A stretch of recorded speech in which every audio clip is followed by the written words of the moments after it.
வணக்கம். சீரடி சாய்பாபா பக்தர்கள் அனைவருக்கும் எங்களது இனிய புத்தாண்டு நல்வாழ்த்துக்கள். இன்றைய வீடியோவில் யூடியூப் வீடியோவில் நம்ம என்ன பார்க்க போகிறோம் அப்படிங்கிறத நம்ம பார்க்கலாம்.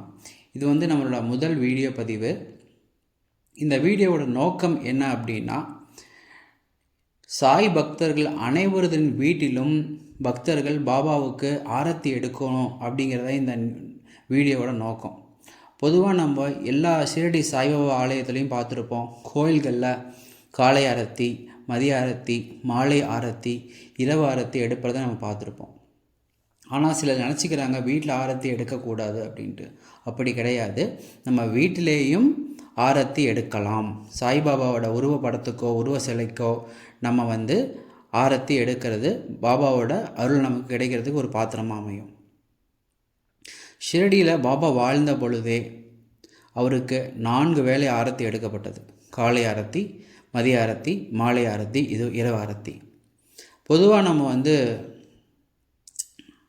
இதோட நன்மை என்ன அப்படின்னு நம்ம பார்ப்போம்.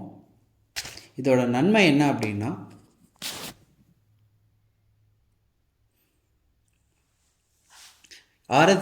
ஆரத்தி வழிபாடு நம்ம வீட்டிலே செய்வதனால பாபாவோட ஷிரடி சாய்பாபாவோட அருட்கடாட்சம் நமக்கு கிடைக்கும்.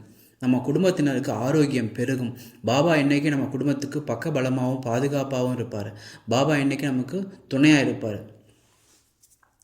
இந்த ஆரத்தி வழிபாடு எப்படி வீட்டில் எளிமையாக செய்யலாம் அப்படிங்கிறத இப்போ நம்ம பார்ப்போம். முதல்ல நம்ம வீட்டில் துளசி மாடம்னு ஒன்று இருக்கும். அந்த துளசி மாடத்துக்கு ஒரு சிறிய வழிபாடு பண்ணிடணும். ஒரு விளக்கு ஊதுபத்தி வச்சு அந்த துளசி மாதாவுக்கு ஒரு வழிபாடு, சிறிய வழிபாடு பண்ணி முடிச்சிடணும். அதுக்கடுத்து இந்த ஷிரடி சாய்பாபாவோட ஆரத்தி வழிபாட்டுக்கு தேவையான என்னென்ன தேவை அப்படிங்கிறத பார்ப்போம். அதுக்கு ஒரு சாய்பாபாவோட படம் அல்லது உருவ சிலை, அதோட ஒரு புஷ்பம், பாபாவோட பாதங்களுக்கு சமர்ப்பிக்கிறதுக்கு புஷ்பம், அதோட மண் விளக்கு, 5 மண் விளக்கில் நெய்யோ அல்லது நல்லெண்ணெய்யோ ஏற்றி தீபம் ஏற்றி தட்டில் வச்சு ரெடியாக வச்சுக்கிடணும். அடுத்து சாம்பிராணி, அடுத்து பாபாவுக்கு சமர்ப்பணம் பண்ணால் உணவு அல்லது நீர், கல்கண்டோ அல்லது ஏதேனும் ஒரு நம்ம சாப்பிட்ற உணவையோ பாபாவுக்கு சமர்ப்பணம் பண்ணலாம். இவை அனைத்தும் பாபாவோட ஆரத்திக்கு தேவையான முக்கியமான பொருட்கள்.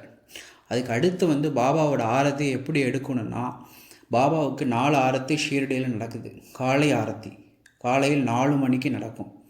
மதிய ஆரத்தி மதியம் 12:30 நடக்கும். மாலை ஆரத்தி சாயங்காலம் 6 மணிக்கு நடக்கும். இரவு ஆரத்தி இரவு 8:30 மணிக்கு நடக்கும். இது ஷீரடியில் இருக்க டைம். இதே டைமை நம்ம வீட்லேயும் நம்ம ஃபாலோ பண்ணுற மூலயமா நம்ம பாபாவோட ஒரு இனிமையான தொடர்போடையே இருக்கிறத நம்ம உணரலாம்.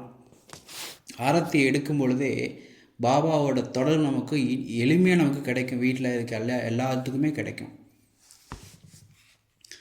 இந்த பாபாவோட ஆரத்தி பாடல்கள் அடங்கிய புத்தகம் புலவர் நாக சண்முகம் ஐயா எழுதிய ஷிரடி சாய்பாபா ஆரத்தி பாடல்கள் என்னும் புத்தகம் இருக்குது. அந்த புத்தகத்தில் எல்லா விதமான ஆரத்தி பாடல்களுமே இடம்பெற்றிருக்கு. அதோடு இந்த ஆரத்தி பாடல்கள் பாட்டு வடிவில் கிடைக்கிது. எங்கே கிடைக்குதுன்னா, நம்ம யூடியூப்லேயே ஷிரடி சாய்பாபா தமிழ் ஆரத்தி பாடல்கள்னு யூடியூப்பில் நீங்கள் டைப் பண்ணாலே வரும்.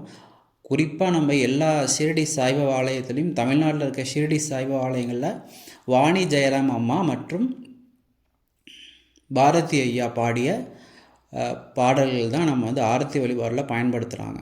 அந்த செட்டிநாடு மியூசிக் தயாரித்த அந்த ஆரத்தி பாடல்களை நீங்கள் யூடியூப் மூலமா டவுன்லோட் பண்ணி வீட்டிலேயே போட்டு பாபாவுக்கு ஆரத்தி காட்டி இந்த வழிபாடை நடத்தலாம் நீங்கள்.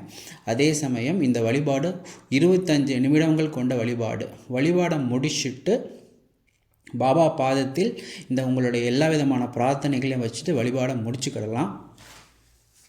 இந்த வீடியோவோட முக்கிய நோக்கமே, உலகத்தில் இருக்க எல்லா சாய் பக்தர்களும் தங்கள் வீட்டிலேயே சாய்பாபாவுக்கு ஆரத்தி எடுத்து வழிபாடு நடத்தி சாய்பாபாவோட தொடர்பையும் பேரர்களையும் பெறணுங்கிறது தான். வீட்டிலே அனைவரும் ஆரத்தி எடுத்து பாபாவின் தொடர்பை பெறுவோமாக. ஜெய் சாய்ராம், ஜெய் சாய்ராம்.